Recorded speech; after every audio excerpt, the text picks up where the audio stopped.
XLM is making a healthy move to start 2025. Will XRP be following? Price talk at the end, along with big data points, two of them coming up here in the next several weeks.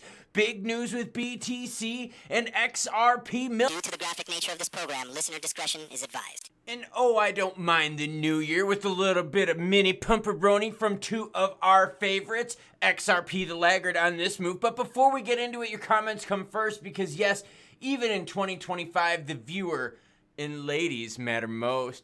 Chic Cheek says, Klaus, I enjoy your videos. Good, bad, happy, or sad. I like the way you keep it real and appealing. Hope you have a great and prosperous new year. Yeah, seriously, thank you to everyone. We actually hit 1 million views for the month of December. Shout out to all of you. And yes, 2024 was a good year, but we're going to make 2025 even better. Neo Tristic Systems Polska, gosh, I hope I said that right, says, more talks around the world, more candidates will try to talk about how they're crypto bullish in Poland to get votes. Poland will start, Europe will follow. Thank you for bringing this up. Yeah, their presidential candidate, Mensen, was like, yo, want to make a BTC reserve? Pick me. Yeah, we're going to see how this movement works all across the globe. So if there is a political leader or a system or a party in your country that I haven't covered that's looking to add a little BTC or pro-crypto stance, let me know in the comments down below. Do I still got it? Let's find out. Bitcoin's in at 94,022, ETH is 33.88, XRP at 217, while XLM is deep in the green at 37.3. BNB's at 707, while BGB is at 583. I'm highlighting BGB. Why? Oh, I hope we're not going into the pumps and dump stuff right now. I seriously hope for it. So check this out. All right, BGB made an announcement. They did a burn, blah, blah, blah, blah, blah, blah, blah. Okay, that burn came right here, okay, where it went from like $7.20 to over $8. It is now at 585. So not only did it erase the move that it made, guess what? It also erased almost every other move. Yeah, this is the announcement right here. Look at that. See all that big juicy volume? Volume and weight, pumps and dumps. I sure as hell hope this isn't what we're going to start off 2025 with.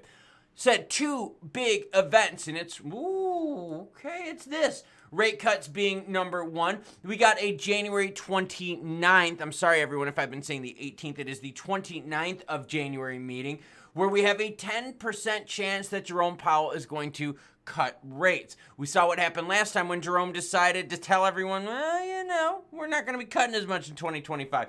What will affect his choice the most? This January 15th CPI data. If it comes in hot again, we're definitely going to pause. If it comes in juicy, though, and we get a low number, 2.0, 2.1, maybe even 2.2, we might have a chance of this 10% odds becoming a bit bigger and getting 3 cuts this year instead of 2, which would cause the market to rally.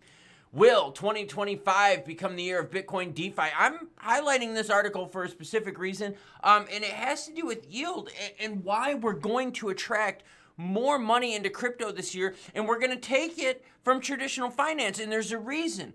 Traditional finance cannot offer the same juice as crypto does. Everything aligns for Bitcoin staking being a significant market. Matt Hogan, Bitwise's head of research, said. There's a lot of demand for Bitcoin yield. Even if you're getting a 3% yield, it's attractive compared to other options. And that's what I want to highlight. A lot of players out there have to park millions, billions of dollars in cash, right? And they don't want to park it somewhere where they only earn like a little. They want to park it somewhere where they're earning more. So you've got MicroStrategy doing the whole let's park cash into BTC. Well, that's risky. Even though BTC is like the boringest of all the cryptos in terms of like how it moves outside of the stables, I know, it's still like risky. So players are like, okay, what about money market funds? What about short-term treasuries? You know, maybe there's all that kind of stuff, right? But crypto is offering a bigger yield. And if crypto keeps holding on to the price action overall, you're going to have more players come in. And that's why I'm highlighting this article, because Hogan is right. You're going to have a whole bunch of people out there being like, okay, cool. Well, so we could get some BTC. We can earn some yield with it. And we could also maybe get some positive price action on top of it. Okay, so this is a riskier product, but it's got 2 different options for us to earn on that juice. We have spoken with dozens and dozens of large Bitcoin DeFi users and funds keen to put Bitcoin holdings into work earning yield. Basically saying you got a lot more people willing to get into this. Now, Uphold is the second biggest XRP holder. The platform has a remarkable balance of about 2 billion XRP tokens, which affirms its dominant position in the community. It also shows that the business strongly believes in XRP's long-term prospects. I'm highlighting this with Uphold. What matters to Uphold? Volume, right? They necessarily don't care about the price. They care about the volume. So if the volume is juicy, they're going to keep participating in your backyard. And it's about staying juicy, naughty, and relevant, right? So Uphold also showing, hey, look, got a bunch of reserves. So if you want to buy XRP, not have it be ghosted on your ass, well, guess what? We would be the place to go. Let me know down below, everyone, what your thoughts are on Uphold. I think we got a pretty split group here between people thinking Uphold is good versus Uphold being a piece of poopy. All right, what else do I got for you? Let's take an overall look at the crypto market. Volume down a shit ton, down 34%. To under $100 billion. This was something we've been talking about, right? We had the Christmas lull in volume. We had the Thanksgiving lull in volume. Well, now we're having the New Year's lull in volume. And I could see this extending through the rest of the week, maybe a little bit of uptick tomorrow. But honestly, expect this to be kind of meh through the week. And now it doesn't mean you can't have crazy price stuff. It just means the volume is going down. The number of players playing in this backyard are taking a break. They got a little drunk last night. I didn't drink at all. I haven't drank in quite some time. Now, my wife, on the other hand, homegirl had a whole bottle of wine, and then she broke into the champagne last night. And then I tried to get some, shot down like a Japanese fighter pilot going to do a little bit of Pearl Harbor work. But that makes no sense because, no history lesson right now. Either way, fear and greed is sitting at 49 while the altcoin season is sliding to Bitcoin season. That's not good. We don't want to see that. I do feel happy, though, about the alts of XRP and XLM starting to make the move. You're going to see what I'm talking about here. Let's swing it on first. So look at this move here. Definite move coming up here, about a 10% pump. We got really close to that 38-cent mark, but couldn't hold it. Let's zoom into those candlesticks and see exactly what happened with this move. And here you go. You could see where was the resistance, everyone. Remember, these are 15-minute candlesticks. So you had a half hour right here, okay, of what? Of touching 38. But the problem is what, everyone?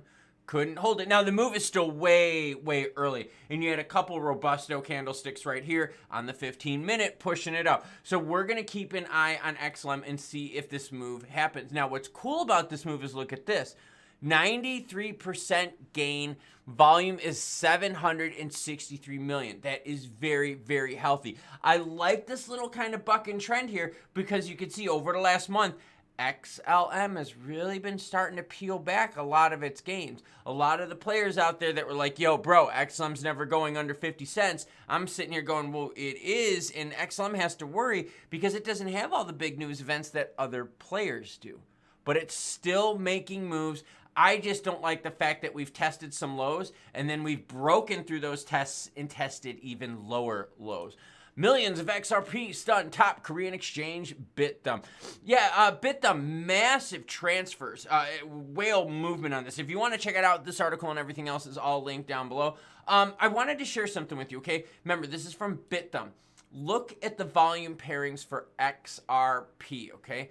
Look at this. Look at Upbit's. Upbit's Korean won pairing with XRP is even bigger than Binance's two top pairings. That is freaking nuts, everyone. Bigger than Coinbase, bigger than everything else out there, and they're paying a little bit of a premium to do it. Now, in terms of XRP price, you're seeing the same kind of move here as XLM, just not as strong. Now, let's zoom into this move to see exactly what we're looking at. We're going to go to the 15-minute candlestick here as well, and you can see 4 attempts. 1, 2, 3, 4 attempts right there, trying to get to what? Trying to get to that 219-ish, but can't. Closer to 218.5. In fact, look at this. Highs, 218.5 on this one. 218.49, 218.55, 218.50. So 218.50 seems to be the resistance as of right now, but we're going to see if there's enough money in this beast to chew through it and break through onto 220 where XRP seems to be happy.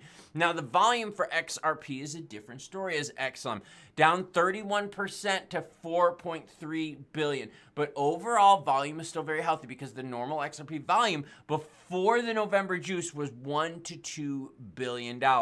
So let's take a look at these charts comparatively, right? Here's the 1 day for XRP, and let's go to the 1 day for XLM. You can see, right? Similar, and then all of a sudden XLM makes that move. Will XRP be making the same move? Will BitThumb and other Korean exchanges start pumping the action up while the volume is down? January is going to be absolutely jam-packed with stuff. You got your macros, like your CPI data, Jerome Powell and the Fed. You're going to have some housing stuff coming out. Not too worried about that. You're going to have sales come out, holiday sales. You're going to have some jobs reports coming out. Honestly, CPI data is where it's at. All eyes are going to be on that. Bad CPI data, not good. That means Jerome's going to pause for us in January. Juicy CPI data, and oh man, are we putting the pressure on JP to make the cuts. Now, in terms of XRP and XLM making moves today, hey, let's see what happens. It's still way early in this move, and they're each doing their own thing. But we also saw what happened with BGB. They had a massive announcement of a token merge and a token burn, which really pumped them up to new all-time highs, but then the sell-offs brought them lower than even before when the news broke. So not only did they pump to new all-time highs, they broke through a whole shit ton of support, and now they are really, really low comparatively. So yeah, I'm hoping the market doesn't go back to pumps and dumps, but we got a lot going on. January 20th, new regs, maybe a little bit of announcement of settlement of the case. Who knows what January is going to hold us. But you know what one way to find out is? By hitting the subscribe button and notification bell. Let me do the work and the research and combing through all the bullshit articles, bringing you the juicy goodiness so that you can make the best choices on what to do. Me? Well, I'm still not feeling good. I am still not training. I'm starting to feel better, but not good. Maybe that's why my wife shot me down last night, because I'm not feeling the best. No, she was too drunk to even know who the hell she was. She was just shooting me down for fun. Habit. Choo-choo, bitches.